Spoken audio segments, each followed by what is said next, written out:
Hi, this is going to be the first part in a series of videos exploring different techniques for building sample slicers in the grid. Here's an example of one of my sample slicers slicing and glitching some breakbeats.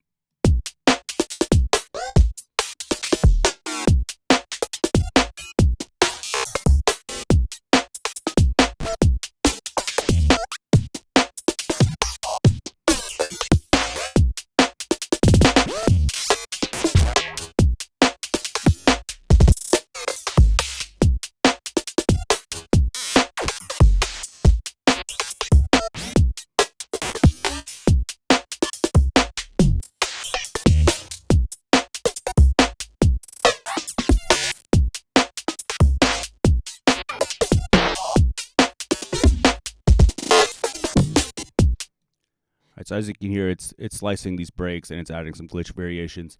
If you follow my channel, you might have seen several months back, maybe around 6 months ago, I was planning to make a series of videos about building sample slicers, and I didn't end up getting around to making all the follow-up videos. I just made the intro video. Ended up kind of getting sidetracked, working on my own music, doing other things, and then when I came around to trying to make the videos, the patch had gotten so big and convoluted, it was kind of hard for me to figure out a good way to take it apart and explain it, and I'd made a bunch of changes to the patch. So anyway, this week I finally gotten around to it. I'm gonna have at least the first few videos up this week, and in this series, I'm not gonna be building this exact same slicer, but I'm gonna be building some version of a slicer with manual sampling, and kind of the goal for me is more to like show different techniques to get it working and weigh out some of the pros and cons of those techniques and sort of get into the troubleshooting side of things and showing how to figure out how to do this stuff. So rather than just kind of saying, okay, copy step by step, more kind of trying to explain how to figure out some of these things, with sort of the goal of like that you can kind of at least get the foundation for building a slicer that you can then take in whatever direction you want by adding whatever kind of creative features you want to it. Like building a sample slicer in the grid, it's a little bit crazy because there's a lot of steps. Sort of, it's not that bad, but for me, initially figuring out how to do it, there was a lot of steps, and we already do have slicing in the grid not in the grid in Bitwig sampler to a degree, because we can right click on an audio file and do slice by onsets or by beat divisions or stretch markers, and then you can also do slicing sort of the old school way in the multi-sample editor. But I like having an actual slice mode, so that was sort of how this project started. But it kind of ended up opening a can of worms for me, because once I got the basic slicer working, I ended up kind of just stumbling into all these cool possibilities that I could do once I had that basic sort of structure in place.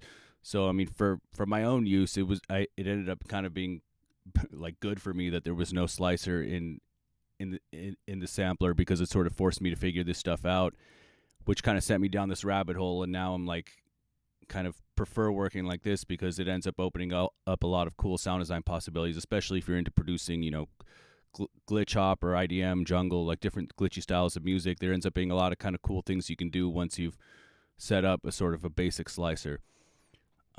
So in this video, we're not going to build anything. I'm just going to give an overview of this patch, and the first steps of building are going to be on the next video. But if you are planning on following along with this series, I would recommend watching this. You can sort of see what are some of the types of features that we're working towards, so you're not just kind of like lost watching me connect these different math and logic modules, not really knowing what we're trying to work towards. And this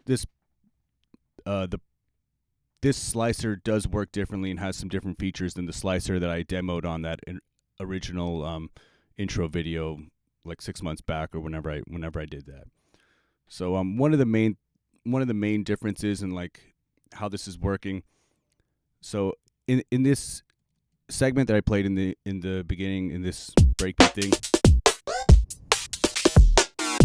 so you can see the X and the Y, and I kind of tried to gear this patch to be able to allow me to do a lot of stuff in real time, so you could sort of just jam out on it and it still sound good and not get too kind of like so the glitches don't become too crazy. You don't lose the main groove of the beat.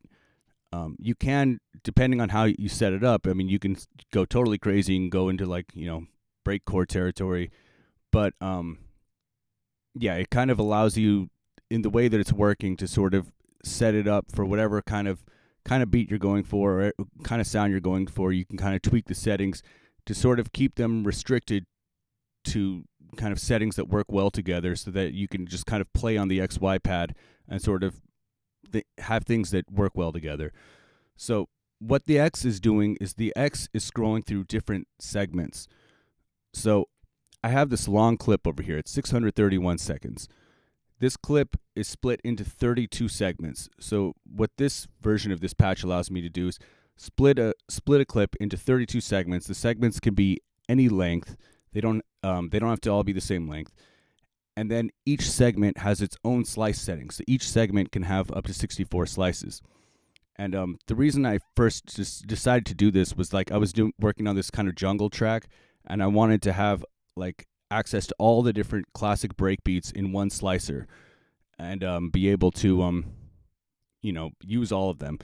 One thing about just basically turn a knob and scroll through different slices. One thing about that though is all the different breakbeats are laid out differently, so the slice points are in different positions. But in this patch, it actually allows you to move the slices around so that they can match each other.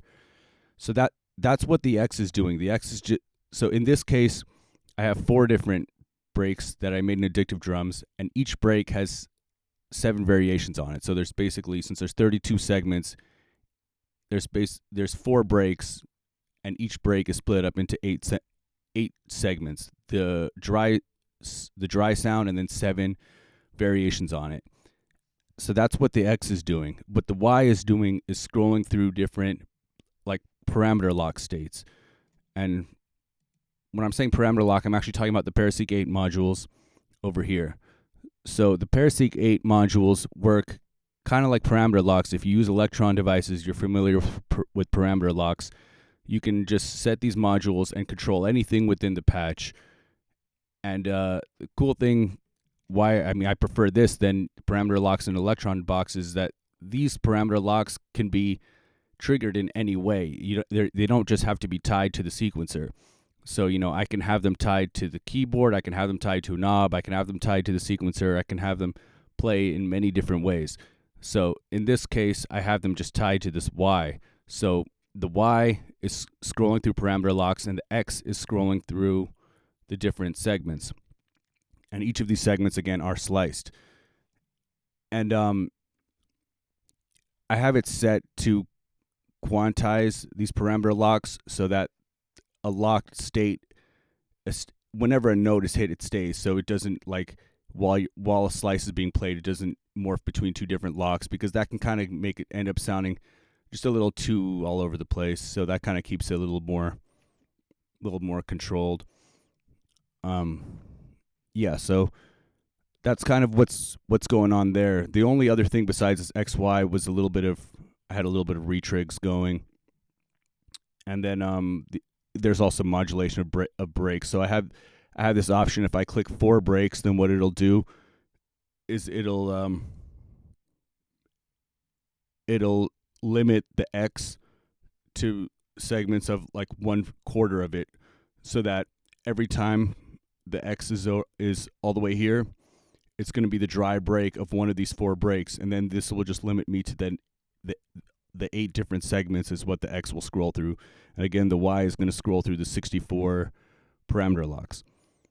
So this is kind of like not directly tied to just the slicing. This is getting into what are some of the kind of creative things you can do on top of that. But with some of the cool granular stuff in Bitwig Sampler, and then a lot of the kind of glitch things that you're able to do once you get a slicer working, it allows for a lot of kind of cool glitches that can be done, and again, like in real time. Like, it feels like you're playing an instrument. And for me, this kind of speeds up my workflow for things like glitchy beats, because before doing it this way, I would do all this kind of stuff manually, and it would take me forever. And this kind of just gives a sort of more live feel for it. So yeah, let me give now a quick rundown of what are the features in this sampler.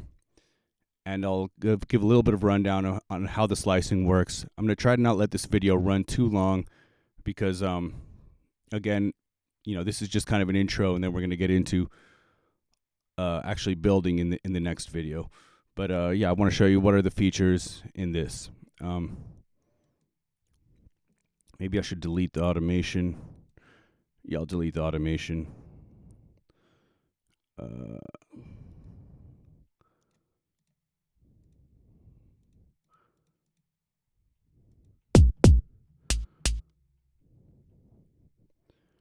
All right.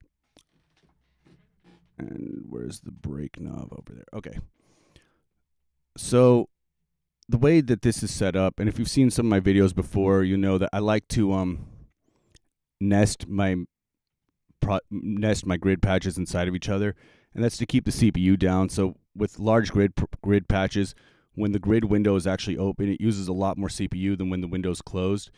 Even if you're still, regardless if you're playing sound through it or not, you can still play sound through the grid patches, and they don't use that much CPU until you actually open the window. So the way I have this set up is the majority of all the math and all the kind of complicated stuff is happening on this patch. And the way it's set up, you never have to open this patch. The only patch you ever have to open is this patch.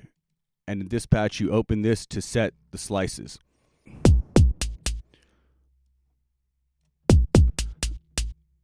So hopefully you can see everything in the window. So this is where slice points are entered in.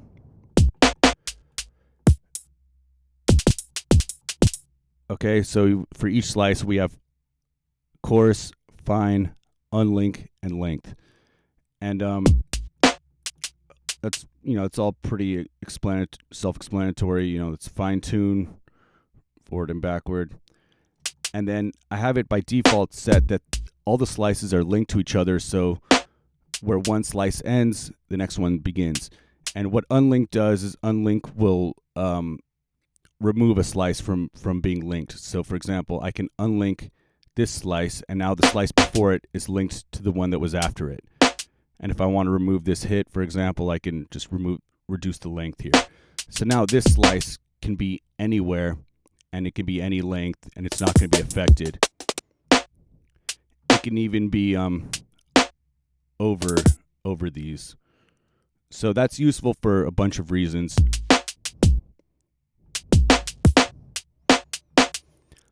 For one, that's useful because let's say you've already sliced a beat and you want to remove a slice, or you want to add one in later, you want to do rearrangements, you can do that. Another thing is, let's say you have every drum hit slice, but you also want to have like a 1-bar slice that overlaps. Unlink will allow you to do all that stuff. And unlink is kind of a difficult thing to get working properly. It's one of the more kind of complicated parts of this patch. But yeah, that's what it is. So this is the general slicing window. And then if you look over here, all these modulators these are all connected to the different segments. So if you have it split up into multiple segments, then what you need to do is each segment has its own modulator. So you basically have different slicing settings for each segment. And then I have this set up over here where you input in what are the lengths of each segment. That's all over here based on how many bars it is and how many seconds it is. So in this case, it's a 630.7 second segment. And yeah, so it's all split up. Anyway, this setup over here is only really meant to basically get all your slice points set up. Once that's done, it doesn't need to be open again. That window will bring up the CPU usage a little bit, but then once it's closed, the CPU usage is not really that bad on this project. Yeah. And then so all this stuff here is just kind of related to how you input slice points. I have this thing, divisions over here. You can take it out of manual slice mode and do it by beat divisions. This over here is related to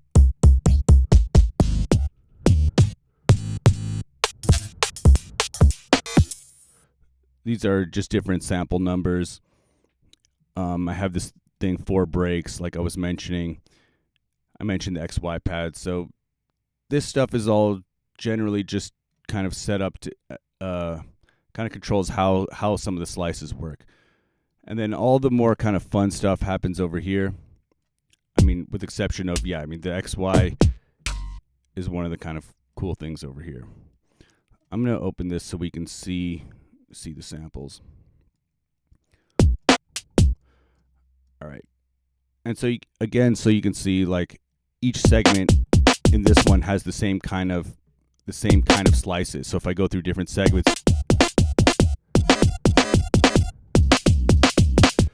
and if I take off all 4 breaks, you can hear now all the segments.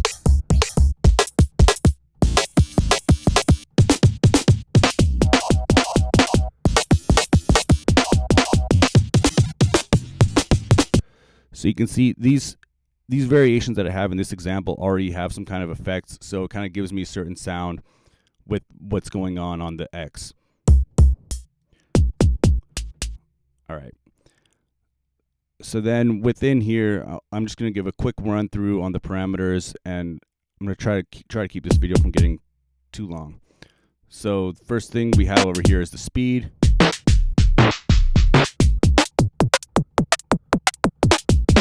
And this is actually one thing that's kind of tricky when you're setting up slicers, is that you have to accommodate the envelope. The envelope hold time has to be adjusted for any changes to speed or pitch, because those are going to change the sample length. And when I'm talking about the envelope hold time, that's going to be the focus of the first video. Well, not the first, the second video. The next video in this series is going to focus on hold time. That's this over here. That's really important because when you're so the way I'm doing slicing in here is using the loop mode. And the loop mode isn't really meant to do slicing, so it's kind of a bit of like a hack on it to do it this way. So the slice position is determined by the loop start and play start, and the slice's length is determined by the loop length. So you can see it works because I've made a relationship between the loop length and the hold time.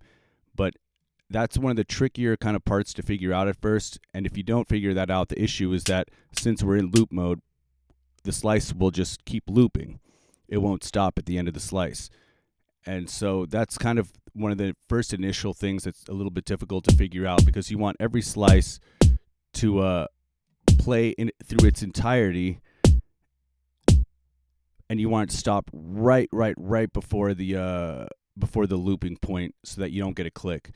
But it takes a little bit of math to kind of figure out how it all works. And I've gone through a bunch of different versions of hold times, and the one I have going now is actually like pretty simple. I've got it more streamlined. I've kind of figured out ways to simplify the whole structure of it. So that's going to be the focus of the next video. But so yeah, anyway, you can see that's pitch envelope,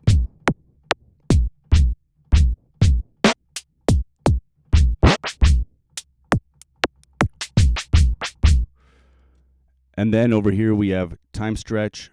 So if we can turn this up, and you can see, like, if I have the clip playing while time stretch is on, you can hear what it's going to do.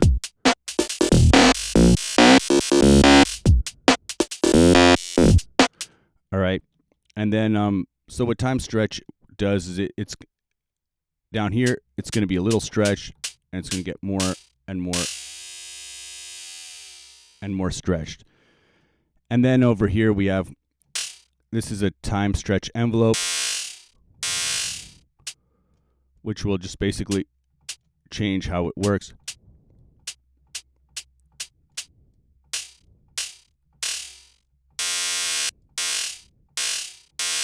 All right, and then we have a grain. So over here we have a grain length. This is going to determine how the grain size will change as time stretching gets higher. So if it's off, then any time stretch setting will have the same grain size. But if this is up, it's going to change as the time stretching. It's going to change as we have different time stretch settings. And then we have a grain envelope over here.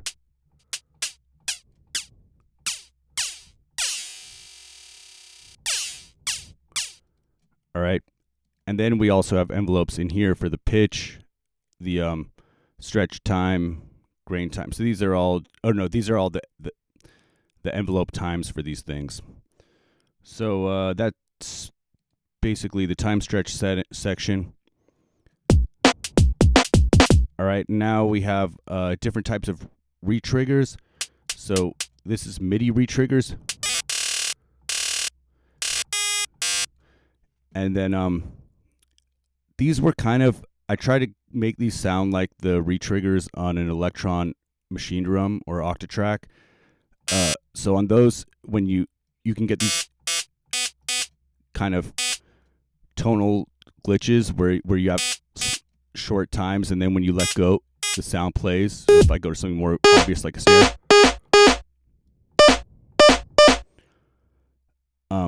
And one thing that's to note, so throughout the sampler, I have different modes. I have one-shot mode, which is not what I've been in. I've been in just like envelope mode, where it'll only play as long as I hold the note. If it's in one-shot mode, it's just going to work more like a drum machine. But that makes a big difference on these retrigs. On the retrigs, if it's in one-shot mode, then I have the control set to work like an Electron box, where the retrig amount is here.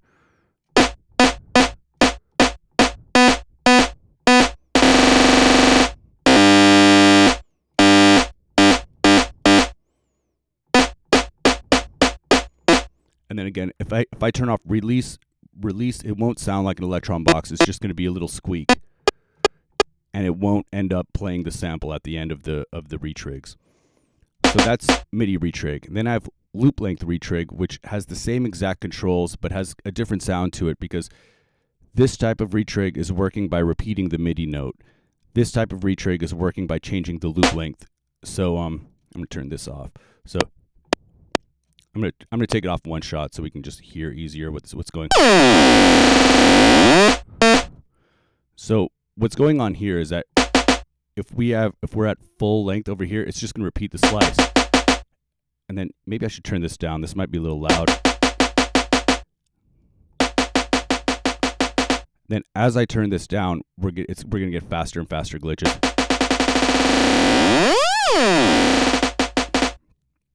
All right, and so right now we're not in one-shot mode, but you can see, so the way I have it, if we're not in one-shot mode, if release is on, it'll play the sample when I let go of the key, like that.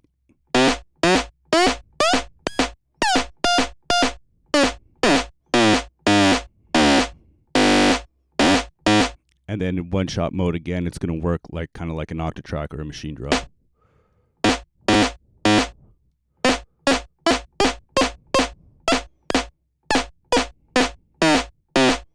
And then again, we can turn off release.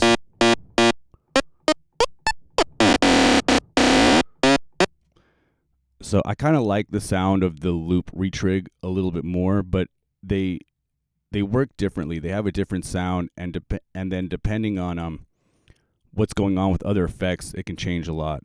So that's why I have both of them. And then I have this option over here to just mute the retrigs if if the retrig rate is all the way down or all the way up. So that just allows me to, like, if I'm playing a bunch of notes, to be able to just sort of scroll through it. You can hear that if I play the actual MIDI clip.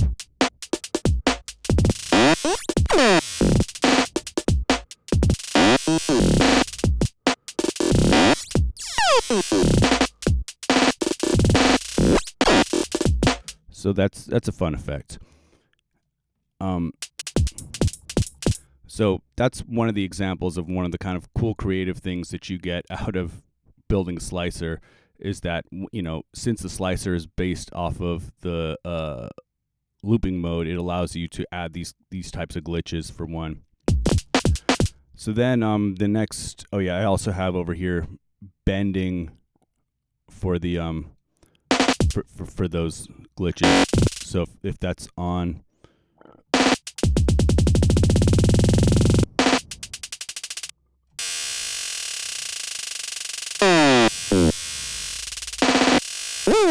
so that's what bend does.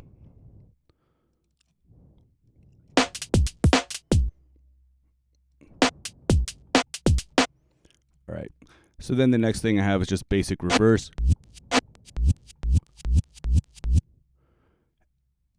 And then I've got a soft clipper over here. I've got filters. The way I have the filters set up, it's modulating the filter mode. So I have low pass, high pass, and band pass. So if it's in low pass mode, the filter is off when it's over here, and then the filter only turns on as I sweep down.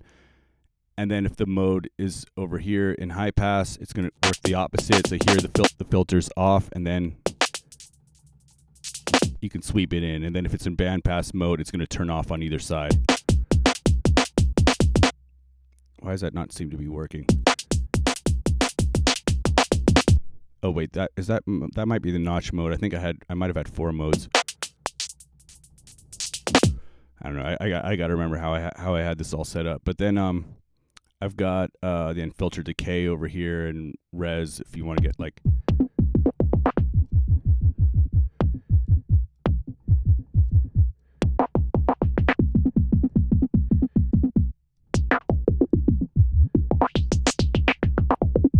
All right, and then I've got sample rate reduction, bit reduction. There's an attack for the sample rate.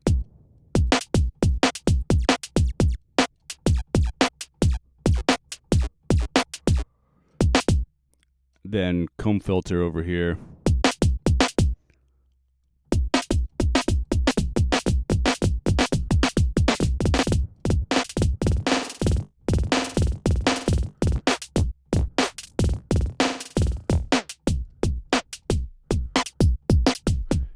Yeah, and then, all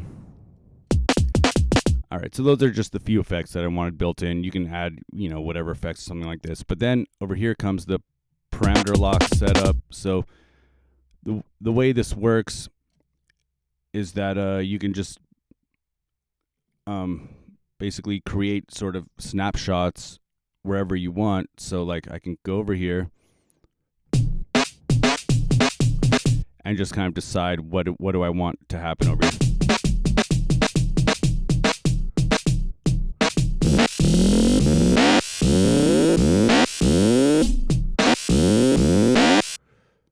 Then I can go to the next parameter lock setup.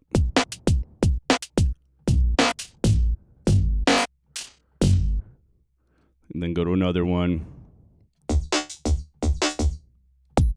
Then another one over here.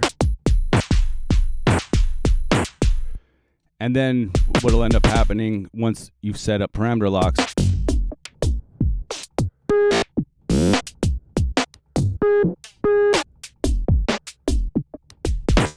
is that you can then morph between them. And these parameter locks can be tied to keys. So each slice would have its own parameters lock setup. And then this allows you to smooth out the interpolation between them. And then this just quantizes them. So a lock, this will quantize them to be exactly at their position, and this will quantize them to the note. So that's all the controls that are over here. And then after that, I've got this thing over here that I set up recently, which allows me to split up. I have to go in here to set it up, but this is a setup over here that allows me to basically tell it which slices are a certain kind of sound. So which slices are a kick, which slices are a snare, which slices are a perk, so that I can route them out easier for recording. So now if you look over here, you can see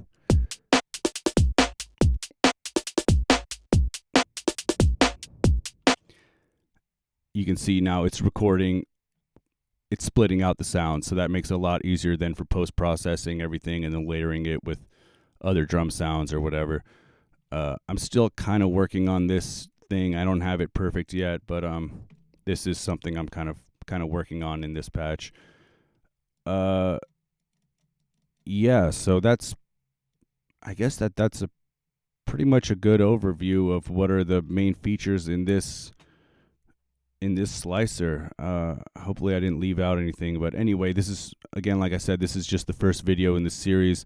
I'm going to be, we'll see how it goes. Again, the next video is going to get into setting up hold time, like I was talking about earlier, the hold time relationship to the loop length. And so these next couple videos are just going to be the sort of foundations of getting a slicer to work. And then we'll sort of see what kind of slicer we get, and we can figure out what kind of features to add. It's going to probably work differently. So this slicer project, I've been working on this thing for like over a year. I've made a handful of different versions of it, really a bunch of different versions of it, and each one of them has had sort of a different signal path, a different kind of methods for doing these things. So I keep kind of trying different ways out and seeing what works better than other ways. And each way I always kind of do things a little bit differently. And before making these videos, I was kind of looking over this patch to try to figure out what would be a good way to sort of build it from the ground up. And there was so many things running all over the place, and the whole project looked so convoluted that it was hard for me to even really figure out and I couldn't even really remember how I had arrived to some of the numbers. So before starting this whole series, I basically decided to quickly build a basic slicer from the ground up so I could just kind of try to figure out what are the most simple steps to get there. So I'm going to try to make it kind of clear and easy to understand, and especially easy to understand the sort of thought process that it takes to get to some of these things, instead of just saying, these are the numbers and this is what you do, to sort of kind of explain how some of the troubleshooting works and how do you arrive at like some of these methods. All right, so thanks for watching, and I'm probably going to have the follow-up videos uploaded at the same time as I upload this. So if this is up, the follow-up, at least the next couple videos should already be up. All right, cool. Thanks for watching. Bye.